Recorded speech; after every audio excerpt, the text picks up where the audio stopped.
കേന്ദ്രമന്ത്രിസഭയിൽ വലിയൊരു അഴിച്ചുപണിക്ക് കളമൊരുങ്ങുന്നു. നിലവിലെ മന്ത്രിമാരുടെ കാലാവധിയും പാർട്ടിയിലെ മാറ്റങ്ങളും കണക്കിലെടുത്ത് സമഗ്രമായ പുനഃസംഘടന ഉടനുണ്ടാകുമെന്നാണ് സൂചന. സഹമന്ത്രിമാരായ രവ്നീത് സിംഗ് ബിട്ടു അടക്കമുള്ളവരുടെ രാജ്യസഭാംഗത്വ കാലാവധി 2 ആഴ്ചക്കകം അവസാനിക്കുകയാണ്. പുതിയ സ്ഥാനാർത്ഥി പട്ടികയിൽ ഇവർ ഇടം പിടിച്ചിട്ടില്ലാത്തതിനാൽ ഇവർ രാജിവെച്ചേക്കും.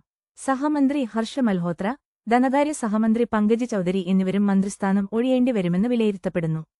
ബിജെപിയുടെ സംഘടനാപരമായ നയങ്ങൾ പ്രകാരം ഒരേസമയം 2 സുപ്രധാന പദവികൾ വഹിക്കാൻ കഴിയില്ലെന്നതാണ് ഇതിന് കാരണം.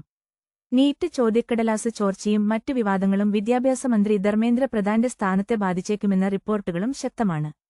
എൻ.ഡി.എ ഘടകകക്ഷികൾക്ക് മന്ത്രിസഭയിൽ കൂടുതൽ പ്രാതിനിധ്യം നൽകാനും നീക്കമുണ്ട്. പ്രധാനമന്ത്രി നരേന്ദ്രമോദിയുടെ അധ്യക്ഷതയിൽ 10-ാം തീയതി ചേരുന്ന യോഗം ഈ വിഷയത്തിൽ നിർണായകമാകും. കേരളത്തിൽ നിന്ന് ഉടൻ മന്ത്രിയുണ്ടാകാൻ സാധ്യത കുറവാണ്.